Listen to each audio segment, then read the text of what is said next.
Right, good evening.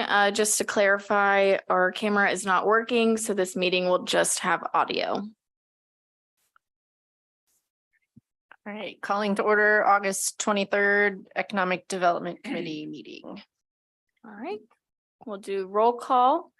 Alicia Neff, Here. Adam Royds, Here. Sonny Kreitz, Here. Steve Langley, Here. John Wallace, Here. Kelly Kabilski. Here. Right, and Carol Noker is absent with prior notice. Erica Winston. Here. And Dan Hartman. Here. All right, and the next is the minutes. I hope you all had time to review the July 26th minutes. So if anyone has any changes. No. Motion to approve. So moved. All in favor? Aye. Aye. All right, and the next item on the agenda is the reports, and we'll start with Chamber of Commerce. New members, we have T-Mobile, ribbon cutting coming up for attic storage, which is tomorrow, August 24th at 4 p.m. And then we had one scheduled for Raising Rust, but they're going to have to postpone that. And then, so the next one would be for T-Mobile on October 7th. Our next Rise and Shine is September 6th. That's at 169 Cafe. They're sponsoring it and it is at their location that month. So next luncheon is September 13th, sponsored by Southern Bank. Barbecue Bash, we've got 21 teams signed up. We've got 7 spots left. Everything's pulling together and working out. So we're gearing up for that along with Junkville and Whiskey Trail that same day. So, and that's all I've got. All right, and then Carol is not here, so we'll skip the school district reports and then chairwoman's report. I don't have anything, but Steve does. At the last chamber meeting, there were 2 gentlemen from Missouri Economic Development, Timothy Jackson and Harrison Hall. They both have different roles, but to kind of cover 4 or 5 counties in our general area. And I went up, introduced myself to them and just learned a little bit more about them and suggested that we get on either have a meeting or get on a Zoom meeting. So we did end up doing it via Zoom. It's just a little easier to coordinate.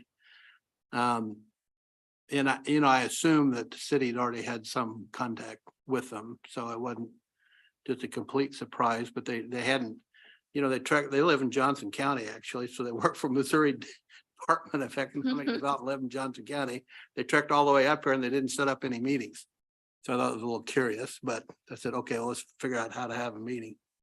So I just, really the purpose of the meeting is kind of get an introduction. What do they do? Where have they been successful? What resources are there? Gave them just a brief overview of what we've talked about before. A couple of nice guys, very supportive. I think they're looking for areas to engage in. So, I think there was kind of several outcomes. I don't think there was any, what I was calling aha moments as well. This is a home run to see how we can get engaged with them. But there were several follow-ups. One of them was Timothy and Harrison both expressed interest to come up to Smithfield and kind of do a windshield survey, and they were to contact Gina on that. Did they do that? They have not yet, but I spoke with Erica, and whenever they reach out, I'll get her to be involved as well. Coordinate that. Yeah. We did talk about them speaking of the chamber luncheon, but how far out are we on a opening for a chamber luncheon or a separate meeting? February is our next open. They have I'm sorry. But we were talking about possibly doing more of a lunch and learn. Right. at the library. Okay, Mhm. at a separate time. Mhm. Yeah, Yeah, because they said they had some other people they could bring. The presentation would probably, I don't know if the whole presentation, but they said plan on an hour for everybody. So it doesn't really fit the format of the chamber luncheon very well. What's the next steps on that? yeah. So Eric and I met on Friday and we discussed potentially bringing back lunch and learns for the chamber. And we would have a hosted event that the city would partner with the chamber on to provide lunches. People would just sign up in advance and it would be a presentation. And based on what they discussed, they needed at least a few months so they can get everybody together. So we were looking at sometime in the spring, maybe March or April, having an event at the library. And then really it's for business owners to learn what all the programs are that the Missouri Department of Economic Development has. They have a lot of grant opportunities, so they would go over all those at that kind of lunch and learn. Do you think we could push him to do it this fall rather than spring? Spring seems like a very long time away. Yes, it does feel far, but the fall is very near. I understand. Well, I just don't like, just don't like to sit on something for Yes. 6 months because we end up losing momentum. Yeah, and we can reach out to them. It was just more timing for us to be able to get more information out to the community about what it was and kind of drive more of an interest. For the larger business community, I know EDC knows more about this, but some Right. of the businesses might not really see the value in going. So then we have more time for advertising, but I'm open to having it earlier. We would just need to check with schedules. What do you all think as far as from Smithville's standpoint, how much time do we need to promote it to get a response? I feel like January or February would be a good time Would because be it's pretty better. slow for a lot of businesses right after Christmas, but that's my 2 cents worth. Want to hit at least start from the, if you want to hit at least 2 of the chamber meetings at the lunch, the regular luncheon. And to get. To that boost word it. To get the word out. Oh, by the way, this is coming out, Mhm. that name drum, same message. That's a good point. I mean, it's based on that, the earliest would be November, but then we're getting into holiday seasons Mhm. too, so. So yeah, maybe we can push for like late January, early February. The other thing they did mention is they have a database that sounds more extensive than what we have had access to. Gina, was that what I heard on Yes, the call? That- yeah, it sounds like they have a lot more economic data and demographic data that we could reach out to them for. Yeah, they said they had a data nerd and I said, oh, we've got one of those too. So I saw an immediate match up there. I In a just- good way. In a good, well, that's fine. So, so do I need to communicate with Timothy and Harrison then that we're thinking about January? I can reach out and I'll Okay. copy you on it. And I'll make sure Erica's in the loop so we can look at the library availability Okay. as well. And did they contact you about that data that's available? They haven't reached out, but I'll follow up with them. Okay. Yeah. All right. I think that's about all I have unless Gina or Lisa, you have anything else? Any questions? I don't have anything else. Okay, thanks. All right, and then in the staff report, some of the information included was follow-up discussion from questions about the industrial zoned areas. And then obviously, we have a guest here today. Jack Hendricks, our development director, is here to discuss his roles and answer any other questions about future development. So he'll be kicking it off in a bit to talk about some other development items for Smithville. And then in the May meeting, we talked about website improvements, and it is not completely ready yet, but I wanted to give an idea of where I'm going. So I updated the economic development landing page as more of a welcome to Smithville, kind of gave an idea of where we are. comprehensive plan ideas, and then our goals. And included in this is our resources, so comprehensive plan, strategic plan, the economic development incentives, and then our current projects. And then again, there's icons at the bottom linking Main Street District, Chamber of Commerce, and then that policy. And then on the development in Smithville, so this is just kind of saying that the development department is responsible for all of those kind of items, and the Main Street group, the executive director, Alyssa, put together kind of a mind maps. It's similar to GIS, but it's using Google about what's in the community. So you can look at what the food and drinks are. Sorry. Okay. Shop and boutiques, nonprofits, parks, services, health and wellness, churches. And so I just plugged this in on the website and people can filter it to what they want to see. Just to kind of, so people know what's already here and kind of what's maybe an opportunity for them to bring here. On the next tab, I updated the new 110 Smithville TIF project with information, and I linked the full plan and also the summary.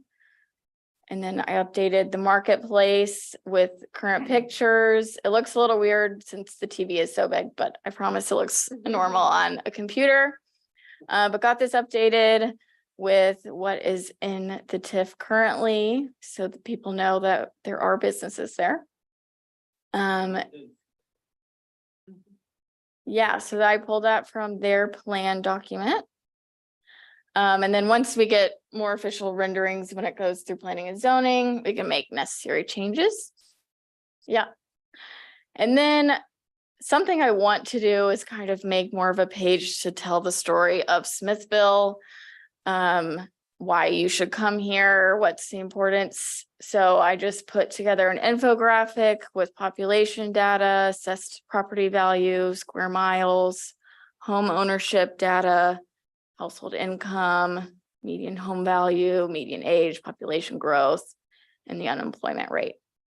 So my goal is to add more information about this, just to say, you know, here's Smithville, what's in the 10-mile radius population wise, what are we close to? You know, we're close to 169, 92, and get more of that and tell the story of, hey, if you come to Smithville, you're also going to capture these people as well. So that is in the works. And then I know we've talked about getting information about current development. So I'm going to use my GIS skills, hopefully, and build something like this. This is what the City of Liberty has. And they have the current development. And then you can click each one and it'll say project type, under construction, and it'll have a picture. So like this one has the conceptual plan and gives a little bit more information about what's going on.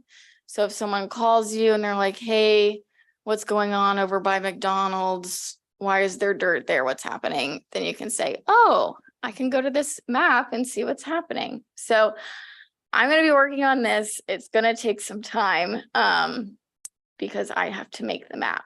So after I get that going, I will share it with the group, but just wanted to give you guys an update that I am working on it, and hopefully we'll get it up there in a couple months. I think that looks awesome. Yes. One thing that's important to Mhm. restaurants, to potentially move to an area is daytime population numbers. Okay. I have been struggling to find those for the city of Smithville. I can get them for almost everywhere, but And that's something we have the replica software, which is kind of like, if you have your phone, it's tracking where you're going. And I'm not sure if they have the times of when people are in Smithville, but that might be something that I could ask for. for somebody who's, I mean, I see how busy they are during the day Mhm. versus they're packed in the evening. Mm-hmm. I mean, a lot of people obviously come back. Mm-hmm. Yeah, that's something I could definitely. I feel like at look one point into. I saw, and maybe it was on a comp plan paperwork or something, but it was the Mhm. number of people who Came in and out. came in and out during the day. Yeah, we So have the travel data of like, somewhere in there, um, surely we can get that yes, I know what you're talking out about. of there. Mhm. Okay. Yes.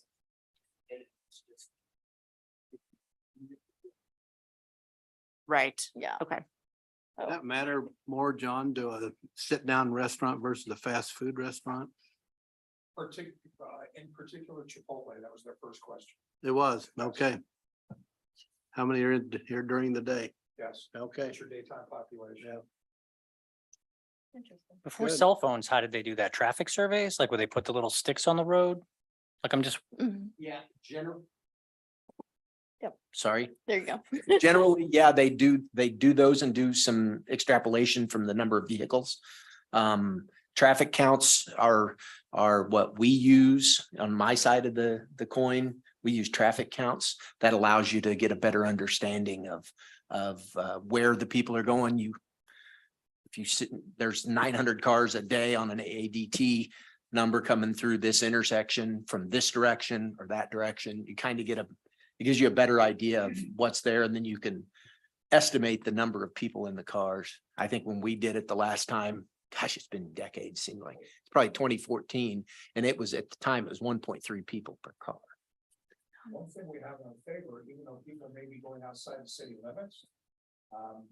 When you're talking about the industrial area, literally just outside of the city limits, how many people are gonna be there? When it goes to the day? Yeah. And that adds, because the daytime population is typically a 5-mile radius. Yeah, Yeah. and that part is good. When we were negotiating with Lowe's in 2010, their concern was there's a lot of people from Kansas City that come up close to Smithville and then turn back. So they don't know you're here. If they don't know you're here, they can be 100 feet from your south border and they don't come here because they don't know to go to a restaurant that's a mile north. Now Google and you do that search, like the map you create, that kind of stuff makes it a lot easier to see. But replica is going to be our saving grace. Mhm. Yep, but that's a good point, and I'll definitely look into that. Gina, remind me, we signed an agreement with Clay County, right? The city of Smithfield to share Yes. in that. So Mhm, can you yes. explain that just to the rest of the EDC? Yeah, so Clay County brought the cities together for this replica software, and basically we can track economic data. You can look up travel patterns to see how many trips you're getting a day, especially for our major roads. That's helpful in grant opportunities. So all the cities in Clay County are participating in an MOU together for the software, and we have that for 2 years. And they have a lot of trainings, and I'm gonna be starting to go to those so I can pull more of that data for you guys. So you said an MOU, does that mean are we in a It's trial in an- period? It's in an agreement. Okay. Yeah, so we have a contract for 2 years. Okay. Yeah, it was just all the communities participated to make the cost more shareable. But it could go beyond. hmm Yeah, I participated in a demo, not that particular demo, but a very similar to replica. And it was amazing the data they could draw from the cell phones and in the restaurants. A lot of these restaurants now have these apps and they're somehow getting that data from the apps too. So Yep, you can see spending patterns, you can see the just food and dining, beverage, those kind of things, or you can just isolate shopping, boutiques, so it can drill down. It's nice. I went to the International Shopping Center Convention in Vegas in 2017 and went to a class on these digital fences. And the amount of and breadth of data they can get, the presenter from one of the companies that does it said, I will tell you, it's scary how much information we could get. Mhm. They were able to pull at a retail shopping center in Pennsylvania. They could say, this is where most of your customers are coming from. And Mhm. in this zip code, this is their income. So this shopping center needs to have more high-end stuff because these people are wealthy, Mhm. all because of the tracking your phone. Yep, and then you can see also where people are going to spend their dollars. So, Because we talked about that. Scary, but interesting. yep. Yeah, I mean, with- Throw my phone out It's after not the meeting. individual. We don't know it's you. They don't know you, they know what Imagine zip it's code you just- live in though. It is, Soon they will though. yeah, Yeah. yeah. but you know, these restaurants and stores and grocery stores and other businesses, they likely have access to that data. You know, we talked about it with Mhm. Aldi. Aldi's, you know, I talked to the Aldi guy. He said, oh, he wants to support his current stores. So they know how many people are going to the Aldi stores coming from Smithville. Mhm. And if they, or they can have access to that data. Yep. So I think any store is gonna, you know, if we can provide them that kind of information, you know, like Chipotle or whoever, then that would be helpful. It'd be a drawing card. Mhm. Yep. But any other questions or feedback on the website? If you guys have any ideas of what else to add, feel free to let me know. Good job, Gina. Yeah, Thanks. beautiful. Yeah. All right, so I am gonna turn it over to Jack. And then you'll also find this at your seat, so be helpful. Sure. Thank you, Gina. Couple of things to start off. We have a comprehensive plan dashboard that is in its final iteration of the instruction page. It's going to go on the website, and it is basically an Excel spreadsheet that one of our staff members who knows how to use Excel, which means it wasn't me, created, and it has basically buttons you can select that sorts the comprehensive plan action items by the pillar they're under: housing, economic development, school, whatever. The comp plan has priorities for each thing. So high priority, medium priority, low priority. It also has a separate tab for the time frame. So 0 to 3 years, 3 to 7 years, 7 to 10 are ongoing.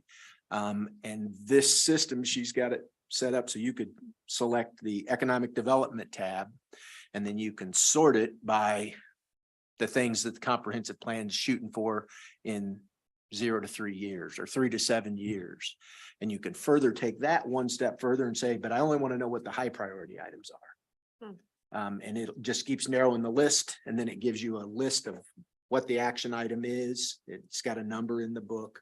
And what progress has been made.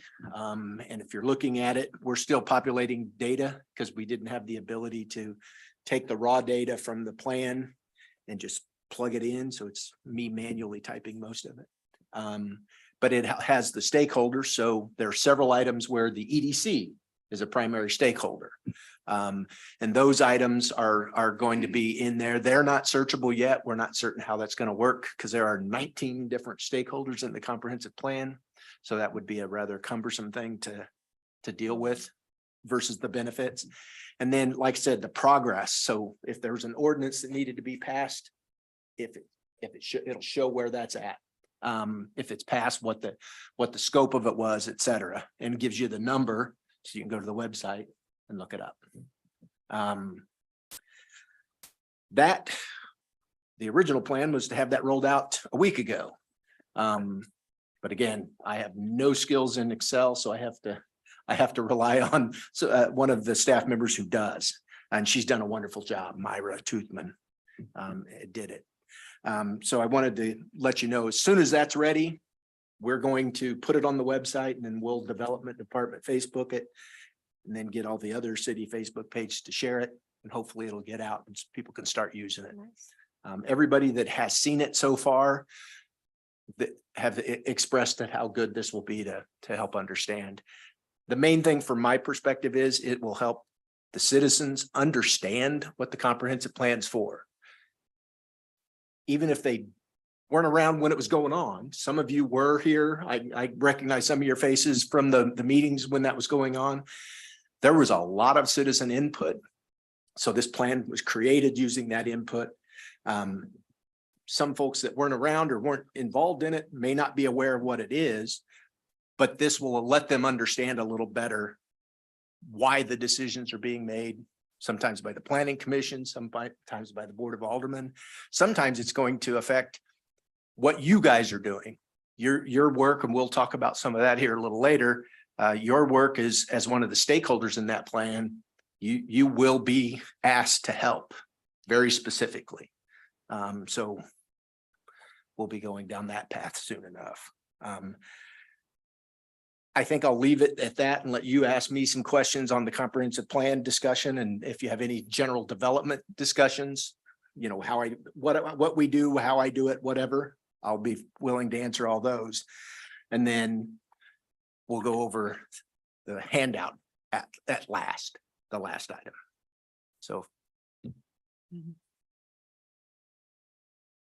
So Jack, are you the first point of contact for the city when a business wants to move here? Do they get directed to you to have those conversations? Generally, yes. Historically, yes, I would say. Most of them call the development department. They don't, if they call the front desk, I'd like to talk to someone about it, almost invariably goes to me. And that's whether they're wanting to build a new building. Sometimes it's they're looking for a vacancy, which we don't keep that data readily available. If I know it, I'll say it. I know they just opened up or whatever. And because I have to keep my hand on some of that stuff. So I know, oh, that's open. And I know somebody's looking to move there. If they move there, then that means this space is going to be open to try and pass that information around. Would you have a pulse or an impression of the calls you received the last 1, 2, or 3 years, what businesses are looking for? To be quite frank, usually if it's a business specific calling me, they do not reveal that to me. They ask me the general questions. You know, do we have traffic counts available? That kind of data, raw data stuff. Some of them, they will say it's a retail shop and we're looking for this many acres. Sometimes it comes from the Department of Economic Development. Hey, do you guys we get regular inquiries. Are you aware of, you know, Project Blue Boots or something? Some big company wanting to do it and they're looking. So they ask us, do you have a 5-acre parcel?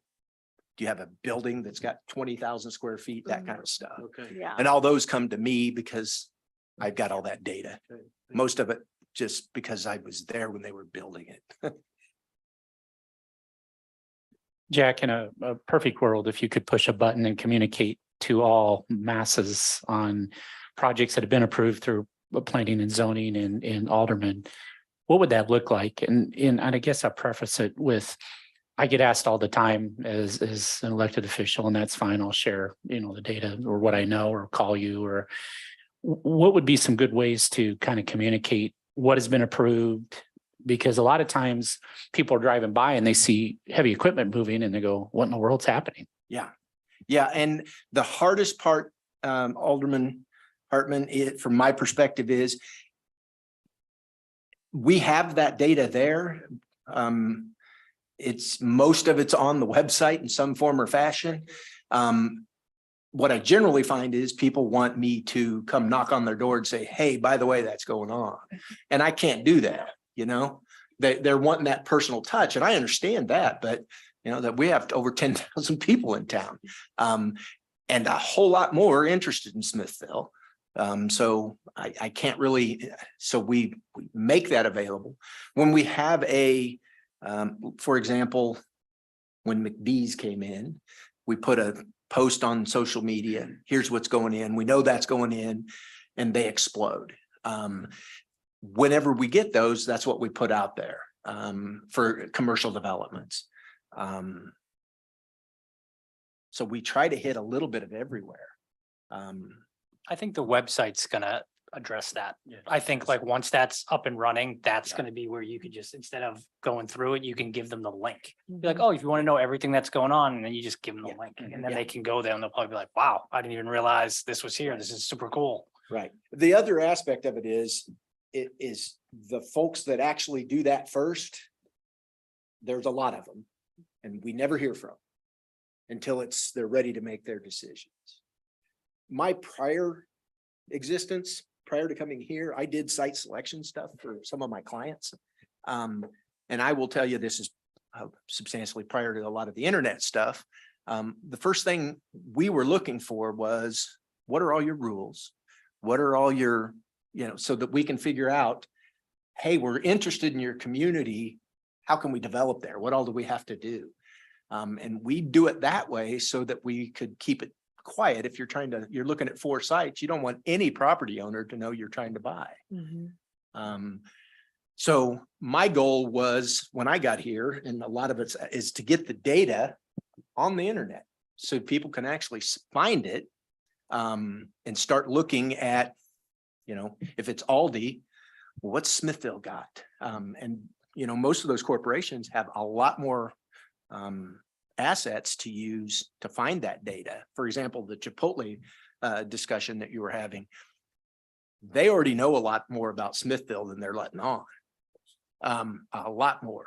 And they also have a timeline. Most of them have a timeline when they're coming to Smithville. And it's just, that development of rooftops brings development. And we were just a rooftop adding community for years and years and years. And then we've had stuff up on the hill start, and everything exploded from there. Once they saw it, we had several things that simultaneously, occurred. We had the new commercial development up there. We had the downtown streetscape that spurred development. So we had several things all hitting within a year. And I've been busier in the last 5 years than I was in the previous 11 combined. So here's a question. I mean, I've asked before in like my last community, we talked about it. Like, what do you think attracts businesses to a community? Is it more businesses, or is it like more residential developments? Like, what are they looking at first? Are they looking at other businesses, or are they looking at possible new consumers? they're looking, it depends on the business first. If it's Chipotle, they want to know how many people are there during the day. They want to know proximity of the population. They used to do radius data. Here's the point where we're looking, how many people live in a 3 mile, 5 mile, whatever. And that for Smithville has always been horrifically problematic because nobody lives in the lake. And that took out, 35, 40% of the area for our circles. So it made it very problematic for Smithville. They've now started to do this migration data like Replica. And now that they've done that, people look at it from a different perspective. I'll give you an example. When we were talking with Lowe's, their site selection coordinators, and this was in 2008, their site selection coordinators had been talking with folks in Kansas City for so long that they were looking north to Smithville. And so they were concerned about, getting people to come here. And my point to them was, well, you're looking at it from a dense spot down there, looking up. Look at it for all the people. There's customers 20 miles north of here that drive right through here every day and go however far down into the city to get what they want because it's not available. We're not the end.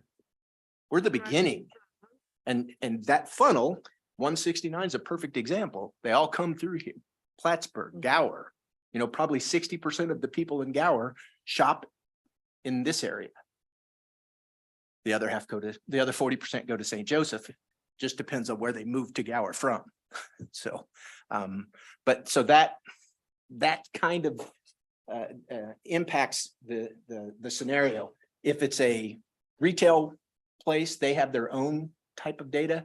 They're looking at, though, it's daytime population. If there's something that's more recreational oriented, they're looking at what's the traffic to the lake. That's the driver, 1.8 million or whatever it is. That's what they look at. So it's kind of independent. In the industrial side, they're looking at it from a kind of get around. It's a vehicular scenario. Can I get trucks in? Is there train tracks available? That kind of stuff. In my experience, the primary driver is return on investment. Yeah. What's it cost to develop? Yeah. What are my odds of success? And if I succeed, what is my return on the investment? And to your point, everything you said was exactly spot on. People use data now that they did not have access to. It was simply, what is the population density, 5 miles, 10 miles, 15, 20? And that's no longer valid because people are so transient. They move constantly. And well, it's too easy to move 50 miles.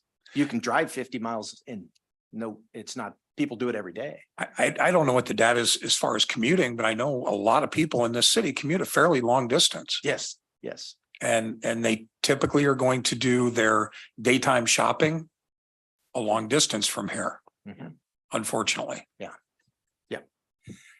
Well, and I will, another example I can give you is we've had businesses that have come in with very specific, I need a northbound east side of 169 parcel that's 1 acre.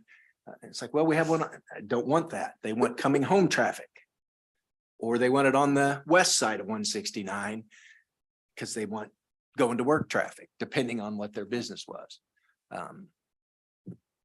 So it's very specific. As it relates to your point about the return on investment, we really haven't been able to address most of that other than on the efficiency of speed. You know, if you want to develop a place, you got a parcel of ground you want to buy in here or in Kansas City, you got to go through all the development steps and all the hoops everywhere. You can get your zoning, your building set, if you've got to do a development and all that stuff, you can get through the approvals in 90 to 120 days here. You don't even get your first meeting in Kansas City for 90 days. And that's not even with an elected body or a deciding body, that's with the staff. You know, you're providing data and then they're like, okay, now we can meet. We just, we're more nimble. We intentionally did it that way to, here's what we need. Now we're probably at 90 days to get an approval on something. Jack, you had a key point in the last 5 years. You've been busier, you know, we've been here 20 years now in August, 20 years ago.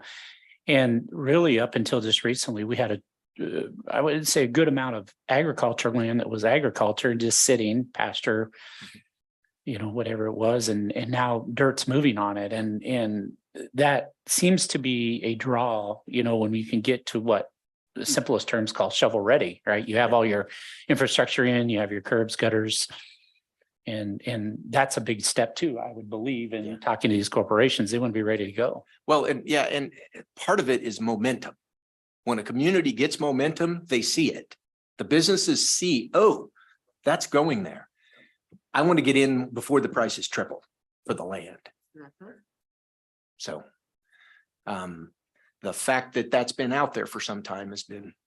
Question, you alluded to, somebody calls you and says, I want a 5 acre parcel of land. What's your response?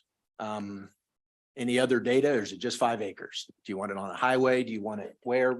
What kind of zoning? I need 5 acres for manufacturing. Okay, then I can boil that down to a certain area. We only have certain lots that are available currently that are shovel ready, for example. And these are the address and this is the developer.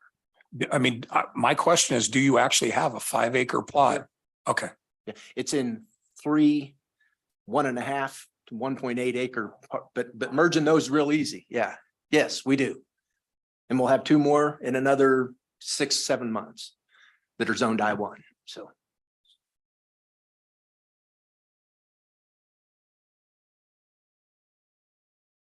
Okay, with no more questions. The other aspect, we'd spoken of the comprehensive plan and you guys being stakeholders. What you have here are various pages. The numbers are on the bottom out of the comprehensive plan that talks about something that is in the budget, proposed budget for next year, which is doing a concept plan or conceptual plan for the south part of town. And it's the South Employment Center overlay. This overlay has various meanings in the zoning world. And I wanted to highlight that this overlay that we're talking about is a non-binding, but it's more of you may have seen it in other communities where there's a 6-block area of a one street, and they call it, say, the Olive Street plan. And this is what we want it to look like, and this is the kinds of businesses that we want to encourage there, and how we would like to see that develop. That's what this overlay scenario that we're looking to create would be. Obviously, we don't want to get into any legal ramifications with the actual owners of this land, but we want them to be aware, and it will help them when it comes to time to sell their land. Hey, the city's already got an idea. It gives you a good idea of what the highest and best use is going to be. Some folks are like, well, I want this to be a single family residence. It's like, well, you're going to be surrounded by industrial, so probably not a good idea.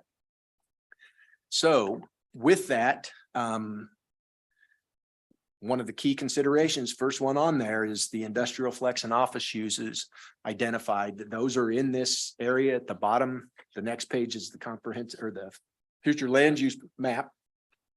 And that little pink area I've circled in red, that's the area that the comprehensive plan calls for this overlay. That's 318 acres roughly. So for an example, to give you a picture of how big 318 acres is, basically the old Metro North site across the highway to where the Target site is, all the way over to Costco. So that Costco intersection to Berry Road, and then all the way over to the Metro, that's 316 acres. So that's how big of an area we're talking about right here in Smithville. And no, the overlay is intended just on the west side. Yeah, I'm trying to pull up a bigger picture to see. Well, if you're looking at the second page, is that one with the circle on it? Yes, that same type of uses, but not, it's got use. The future land use is one thing. This, with the word in it, it's hard to see here because it's so small. It's hard to see when it's on your computer because it's so small. Even when you blow up in it, but it lays it out that it's the 169 overlay. The GIS Smithville maps, it's pretty clear. So if you're having trouble, like, that's why I like that map, because the comprehensive plan is, if you printed it out, Yeah. you can't see anything. You can't really look, Yeah. but the GIS map, Smithville GIS map, that overlay shows everything. So It's that great. pinkish area east of 169 is also Yeah, and same zoning or no? And Not I that it's can't part of read the- it off of here. I don't remember Yeah. off the top of my head, but it is a mixed use, most likely with some higher density housing and most likely some retail commercial stuff. Okay. And I wasn't prepared to answer that question, so I didn't do the That's all right. background on it. Yeah. Yeah, that's fine. What's the current circle one? Yeah. What is that currently? The circled one now? It's that farm field around the South Water. But what's Tower. the zoning, like B1, B2, R1? right Oh, now? it's got some ag in parts of it, and it's got some B3 in parts of it. Okay, so it's like AG and then B3 right now. And then with the overlay, what would that designation be? Not Well- I1, but what would the other one be? Well, that's the interesting thing. We don't know yet because we're going to engage you guys to come up with that. Gotcha. One of the things we're going to want now in that first paragraph that's highlighted in yellow, it identifies, the commercial, the employment, commercial uses, mixed use with industrial flex or office uses. The third page is talking about the new overlay districts, and the third one is the South Unemployment Center overlay. When you get into the details of the action items in the comprehensive plan, one of the stakeholder items that the EDC is involved in substantially is identifying what are the businesses, the niche industries, what kind of stuff do you want to see down in that area, so that we can adjust with a very tall overlay, 30,000 foot view, what it could potentially look like, what we'd like to see there. What are the businesses? Is it a agricultural and bio farm where you have various businesses in there? If it's a flex business or whatever that supports the agricultural industry, do you want it to be something completely different? But a flex building, does everyone know what a flex building is? No. Okay, flex building is generally, the way it's discussing it here is And you've seen them in other communities. It's usually a strip center with a small office and a warehouse in the back. So you've got the flex of office and warehouse available. When they take it over, they build the office as big as they need it or as small as they need it based upon the amount of warehouse they need. So it gives them a little bit of flexibility in it. And that's what this area is intended to incorporate. We have industrial areas. I've been speaking with various folks that are looking at some of the industrial land to do just that. Build a strip mall for industrial with cargo or loading dock doors and offices in the same scenario so they can get equipment in and out, get product in and out, and then they can be leased in that scenario. We, as a community, would probably be slightly on a smaller scale, but if you go over by the airport, you can see those facilities. And those are the new ones. So, and there are plenty of websites where you can search in the community, the greater Kansas City community, that identify where some of the sites are. And none of them are close. The closest one on those are over there by the airport. Nothing east of us, way south. So Liberty. not a lot over in the Liberty area that's active. They're full. Okay, yeah. So once you get a full site, it kind of goes quiet, and then it gets back to the property owner or the real estate team or whatever. It's their job to try and churn that for the owner. When they're new, that's how we kind of can assist putting that stuff out there on our website. Hey, we've got this new stuff going on. But one of the things we're going to do is we're going to hire a consultant to assist us. And that is to have you directly involved in a lot of the meetings about what kind of businesses go there, what you think would work best for Smithville. You all live here, so you all have a better idea of what the community would need, could support. And if it's bringing in jobs, what kind of jobs do we need? I think So, we're all foaming at the mouth. I know, I've got like so many ideas running in my head. so this overlay also is mixed use residential, right? Yeah, So- it has opportunities for all of us. So the only thing that it wouldn't be available would be agricultural, residential, and single family. Yeah, everything else is- Yeah, we wouldn't really want single family in it, and no single family people would want to. No. Live in an Developers would want to industrial move zone. into there because it's too much of a conflict. But I'm Don't just move- thinking in terms of lot sizes, like the ag residentials are usually like an acre or more, right? Like Yeah, to well, qualify for that, 3 to is what 5. we call them here, So but- it would probably just be mostly multifamily, commercial, retail, industrial, flex. Yep. However that looks, we just need to, and that'll be part of the conversation that we will want you directly involved in. When will you want us involved? What's the timing? It's sometime in the next budget year, so starting in November, we don't have a specific plan yet, because the budget hasn't been passed. But assuming it goes through, we'll have some funds to hire a consultant associated with it. You all will be working on the business side. We'll have the planning commission working on some of it. The Board of Aldermen will be doing some of it. But this is a plan that's not necessarily related to zoning directly, so it doesn't go through the planning commission stages. It's not an approval scenario. They're going to be providing their input just like you. And this is a board directive that here's what we want you guys to focus on based upon the comp plan saying, get this overlay. Here's the overlay. This is what our EDC and planning commission said we need to have here and kind of how it needs to look. So it gives us a sales pitch. There are only 4 property owners in this area. I just verified that again today. So it looks like this could help with the whole office space Sure. issue. I hope. Yeah. Yeah. That's what I'm thinking. Yes. Potentially could do all of the above, bring huge amount of high paying jobs, provide office space. Ingress, egress, easy access to 169 without impacting traffic in downtown.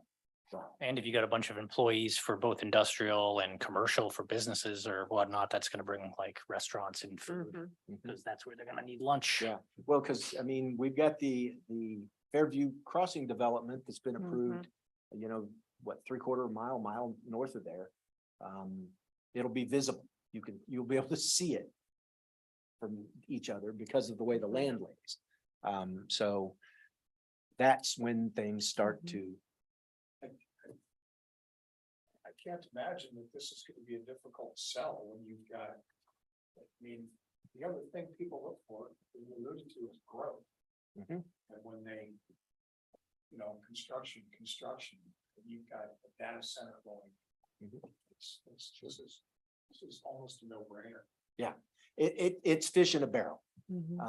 And my hope is that we are prepared.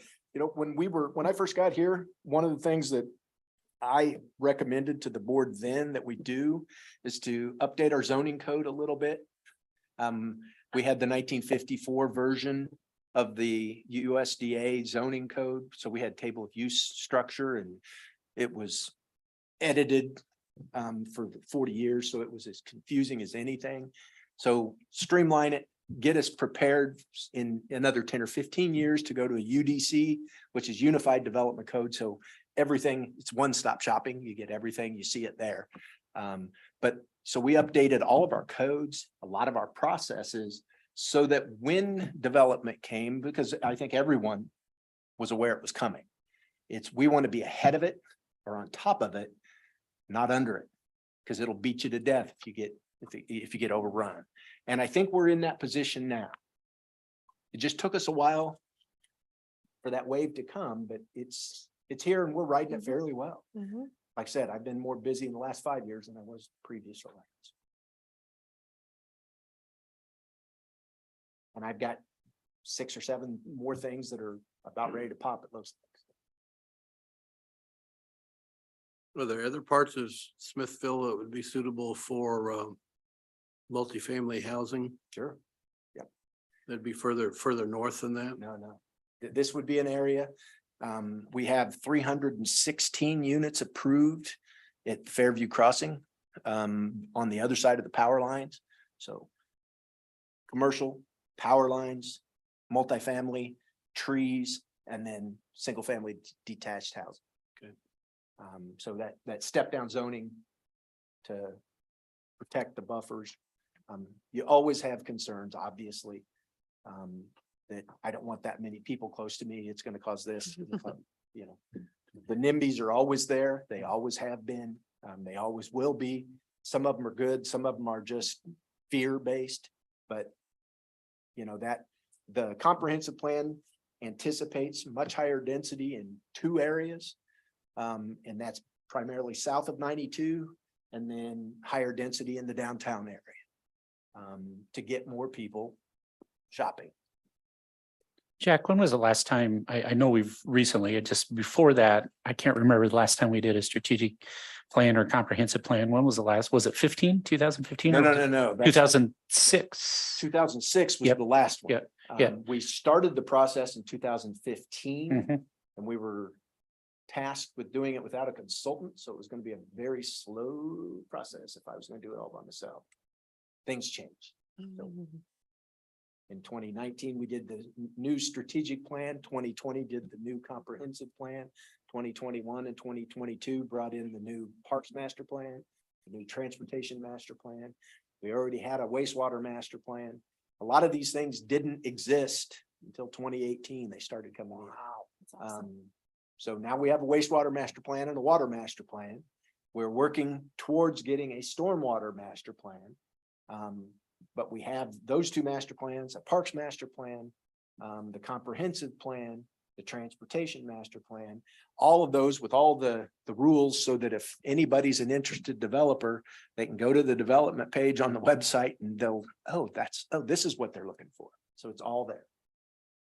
It expedites people.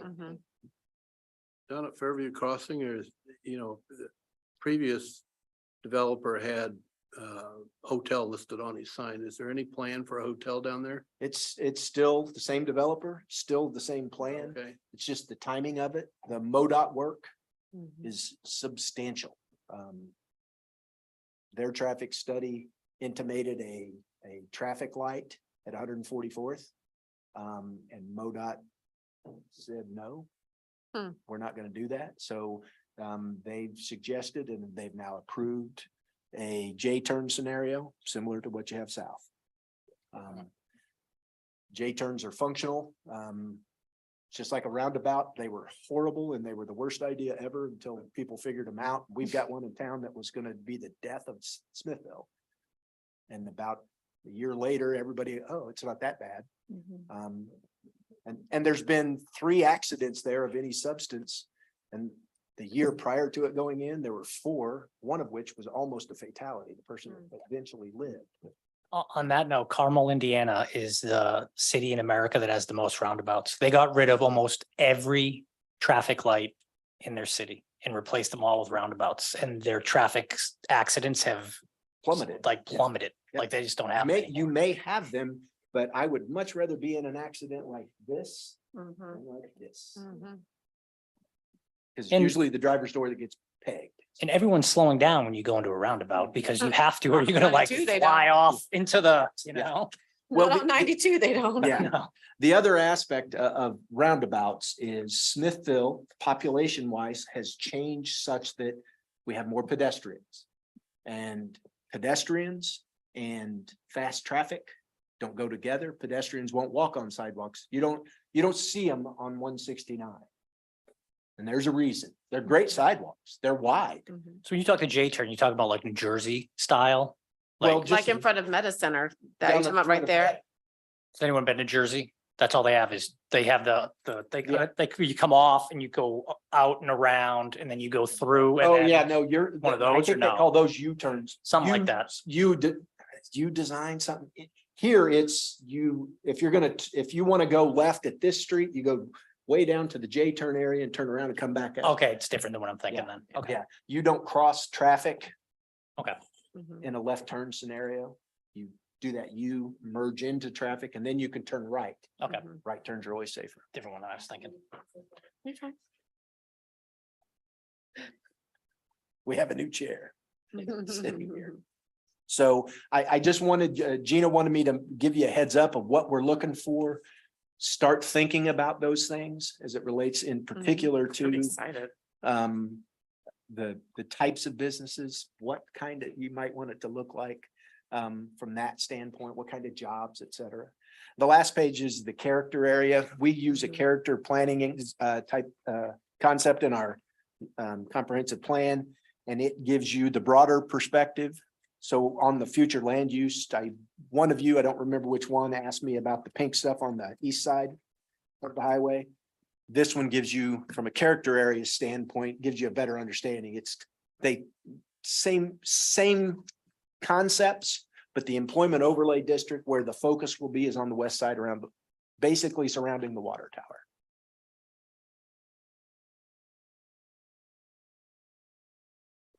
And then the various insights at the bottom of that page identify what the goals are in that, higher density housing and residential options.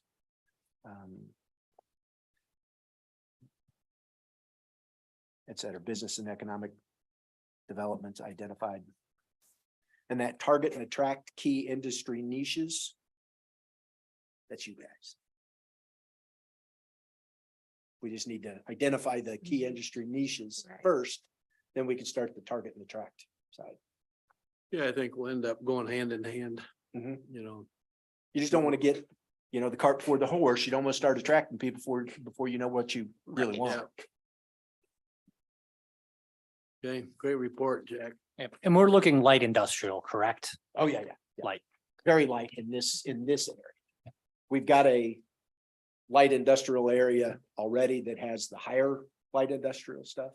We have a transfer station that is up for a Monday night for second reading of its conditional use permit to operate a transfer station in the I-1 district. It'll be an indoor, they bring in construction demolition, dump it out of a trailer inside that building, sort through the stuff that they can recycle and resell. And some goes to trash, some goes to, the metals go out and can be recycled, the woods can be. So they do it inside a building, so it's not that ugly. So I think that's one of those things that we want to make sure everyone knows, because they hear industrial and people are going to be like, oh, they're going to build a concrete or asphalt plant, in town. It's like, no. Like Yeah. high-tech manufacturing, biosciences, warehousing, logistics, that Yep. type of stuff. Yep. And it's the lightest of the light industrials, what we want down there. And when the property owners decide to develop or sell to a developer, if I'm still here, hopefully I am, I will strongly encourage them to do a planned unit scenario where they planned unit development with a conceptual plan.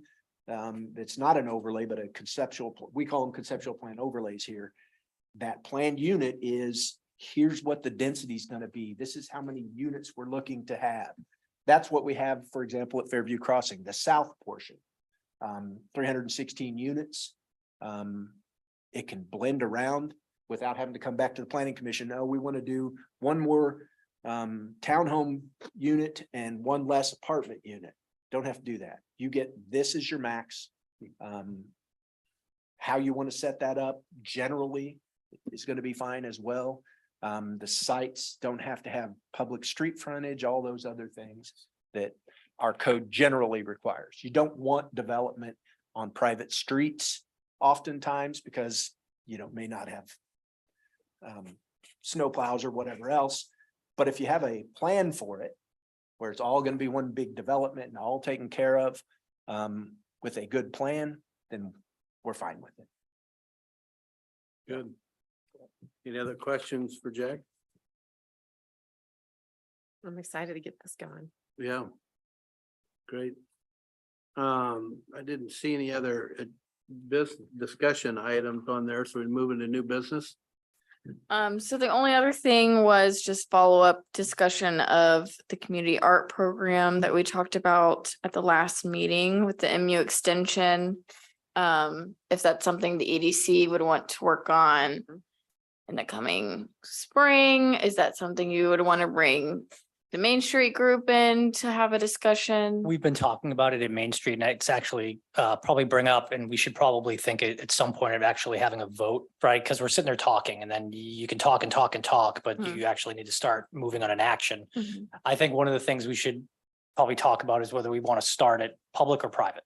Like, I think that's a good place to start if we're thinking downtown. Do we want to use a piece of public land or do we want to do private? That would be one conversation to have, and then we can talk about, whatever that vote is would then determine, we'd start talking about sites. So I figured that would be the first discussion, would be whether or not we want to do it through a private landowner to get public art, or if it makes sense to go through public resources. If it's public, does that mean it needs to be an item that's in the city budget then? Or city Or you owned talking about property. Not property. necessarily, only if if we could raise money through Main Street or something, then we wouldn't need the city for money, but it's city property. City So property, we would have to city-owned ask, property. we'd have to ask permission Mhm. to, It'd be an MOU, Yeah. Mhm. Yeah. Maybe just memorandum an of MOU. understanding Mhm. yeah. between Main Street and the city, and that's what this is going to be for. Yeah. This is how the money's going to be spent. They're going to spend. I mean, I'm leaning towards private, honestly. Yeah, we've only got the one little art installation area Right. on the streetscape. The purpose I mean, obviously, there's multiple reasons for bringing art to a downtown, but being part of an economic development committee, our goal should be something that's visible, something that's viable, something that attracts people to come to a specific location and then eventually spend money. So I think the single most important thing we need to do is figure out what the best location would be. And then. if it'd be I've private, I've public. heard, my wife has said the backside of the bike shop would be perfect. Well, it's great for everybody that lives over here. Mhm. No one's going to see it driving through downtown unless they know where it is. I said, what about right across the street? There's a black wall with some bushes. cut down the bushes and put it up. There's already a gazebo sitting there. True. I just think that we should identify the best location. And if it's on private property, we then need to negotiate with that landowner. We had also said, the bathroom, that's public. So if you're looking for a public, that brick bathroom. Visible to everybody. It's visible, it's out there. Another public one I was thinking of, and it goes into what you were talking about with like the multiple reasons for art. The concrete in front of the stage, because he was talking, you could get grants to do the concrete paving. It's hot. So I brought a thermometer out yesterday and took a temp reading at my EV committee meeting outside of Cornerstone. In the shade, the brick was 98 degrees. Oh, wow. When I went into the sun, the thermometer wouldn't read it, just said Wow. high. You know, get to a hospital, Like right? that. You know, if you put it on a person's forehead, it's like call 911. But and my thought process is if we did art there, not only would it be something to look at while people are congregating in that area, it might be able to bring the heat island temperature down for all the events we're doing because we're down. So from what we're getting from Main Street is because of the heat this year, the events are not seeing as many as they saw last year. So aesthetics, yes. Will it draw people in? Is there a way to make it kind of utilitarian where like maybe we could drop the temperature in that area by like 10 degrees by having some sort of mural? I don't know, but I think that's where Gotcha. we want to have the conversations, private versus public. And then once we figure that out, identify the sites. Is it a private business with a wall or are we going to do public where we can pick an asset down there? Obviously not tonight, but for a Right. future Mhm. agenda. And then we should probably like have an official vote. Yep. And then we can start moving to like site identification. I will throw in one final 2 cents on that. Another process that you could look at or place you could look at is in the comprehensive plan. It talks about community gateways for when you enter the community. Oh, okay. That would be a perfect place for, depending on the art. You know, if it's in the middle of a roundabout somewhere. or Might be a good something. selfie station, right? Yeah. Something that's very visible as you come in. Where at are you? Well, when you Go come play in, traffic. it'll be this art installation. Is the main focus for downtown? Or are there other concrete or faces that we could also utilize for art?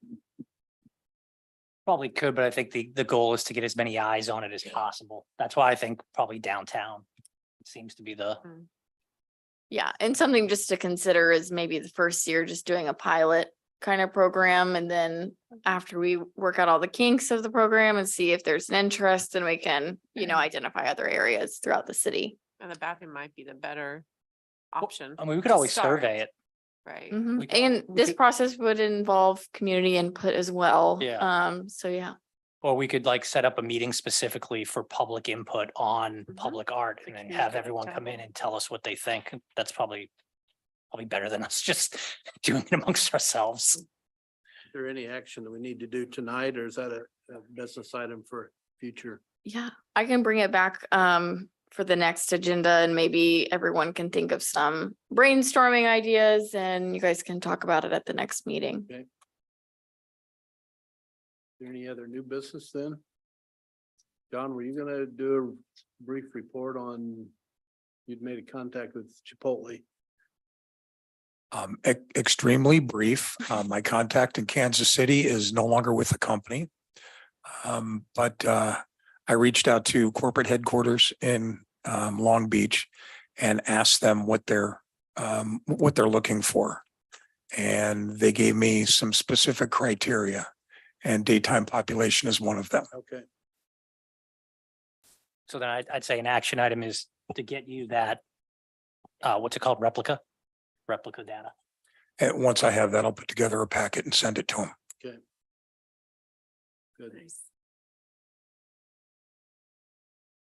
Well, if there's no other new business, entertain a motion to adjourn. Make a motion to adjourn. Second, Second. all approve. Aye. Aye. Meeting's adjourned. Going home.